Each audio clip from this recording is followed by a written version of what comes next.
Hey everyone, and welcome to this explainer. You know, the human body is, without a doubt, the most advanced machine on Earth. I mean, it's absolutely incredible.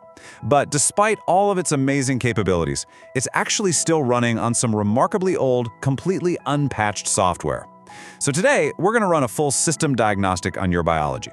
We really want to understand exactly what is happening under the hood when your hardware suddenly decides to go rogue.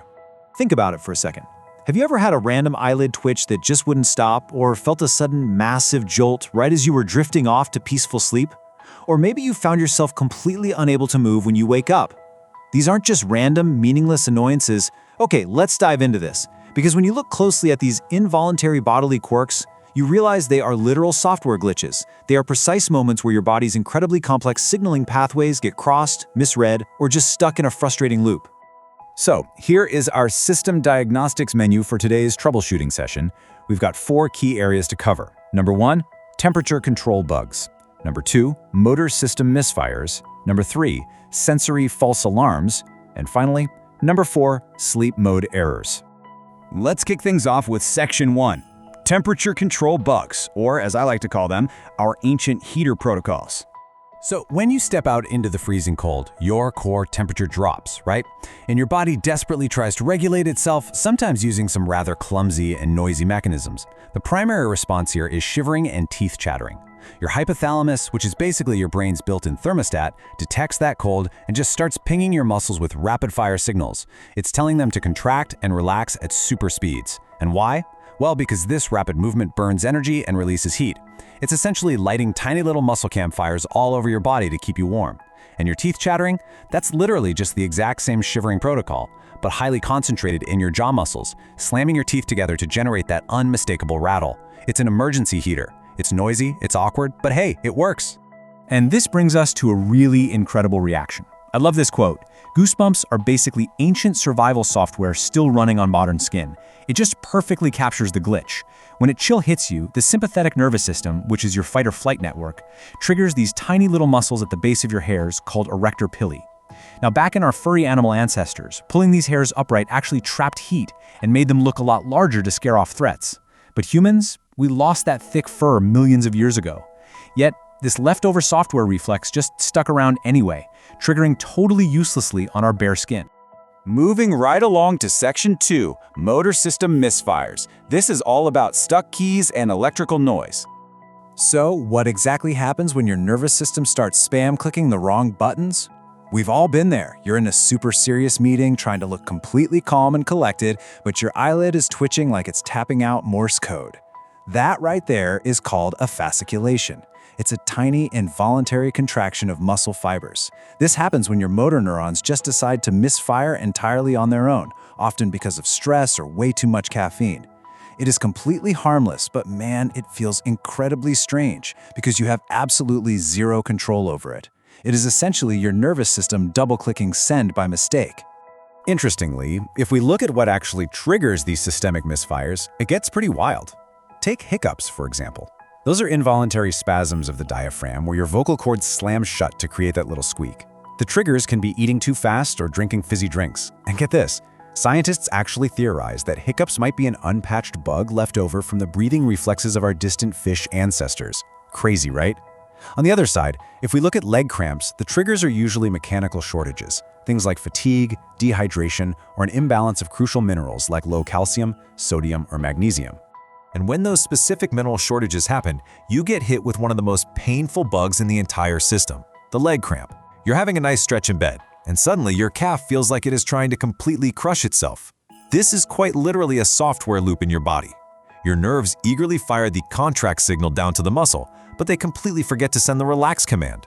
So the muscle just locks up tight.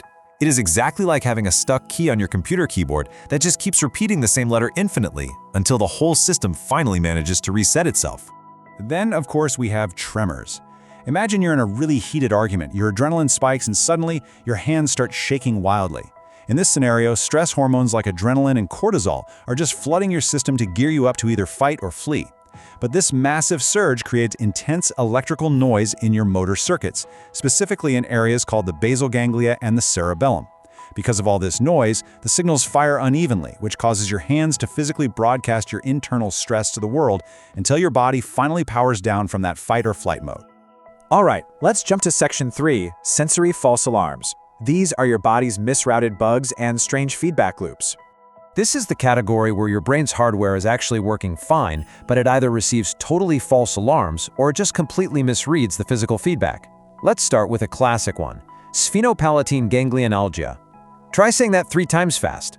That is the highly complex medical term for what you and I know as brain freeze.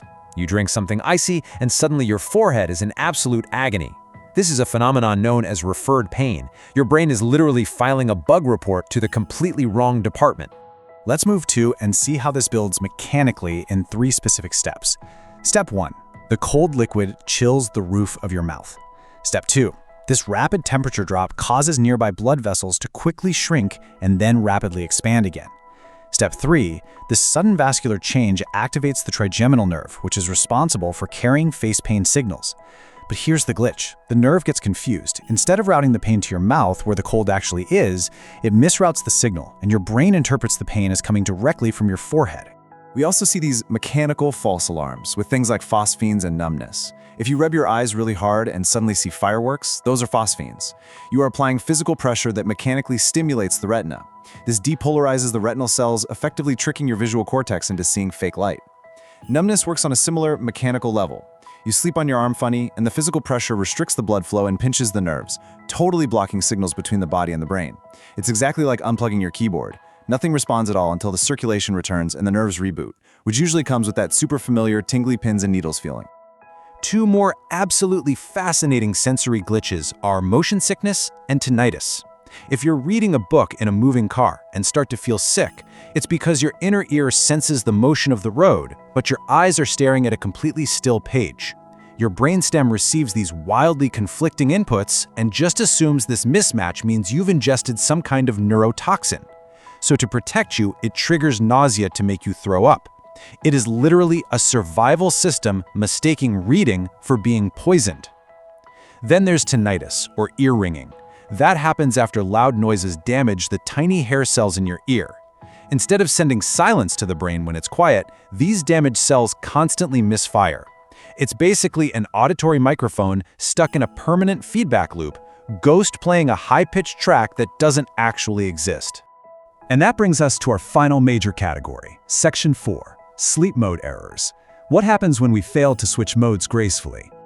The whole transition between being awake and being deeply asleep is highly complex, and sometimes our bodies just fail to log off smoothly. Take the hypnic jerk, for example. You are drifting off to sleep, your muscles are happily relaxing into the mattress, and then suddenly, wham, your entire body jolts like you just stepped backward off a cliff. Your body is trying to transition, but the nervous system hasn't fully switched modes yet. So the crucial point is that as your muscles relax, the still awake parts of your brain misread this perfectly normal physical relaxation as you literally falling through the air. In an absolute panic, it fires an emergency grab something right now command.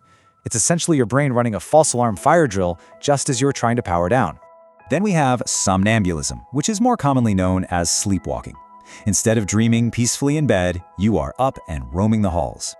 This typically occurs in the first part of the night, during your deep, slow-wave sleep. Your brain is deeply offline and asleep, but the mechanism that is supposed to lock your body down completely fails. Genetics definitely play a huge role here, but external triggers like sleep deprivation, high stress, a fever, or even certain medications can cause it. And because children spend much more of their night in deep sleep compared to adults, they are especially prone to catching this particular bug. And this brilliantly illustrates the real stark difference in sleep mode glitches. Sleepwalking is when the mind is mostly offline, but the physical body remains fully mobile. Sleep paralysis is the exact terrifying opposite. With sleep paralysis, you wake up, but you can't move a single muscle in your body. Your brain has successfully rebooted and is totally conscious, but your body is still strictly locked in sleep mode. This happens because during REM sleep, your brainstem actively shuts down your motor neurons, causing what's called muscle atonia, so you don't physically act out your dreams. In sleep paralysis, your consciousness simply returns just a little too fast, before that safety paralysis has a chance to fade away. Let's wrap things up with Section 5, rebooting the system. Ultimately, when you look at all of this, these glitches aren't signs of a broken machine at all. They're actually the fascinating byproducts of an incredibly complex, constantly adapting biological network that is seamlessly managing billions of signals every single second of your life. The human body is a true marvel of evolutionary engineering, even if it does still carry around some pretty outdated software from our furry and fishy ancestors. So I'll leave you with this provocative thought to chew on today. Which of these unpatched biological glitches is your system running right now?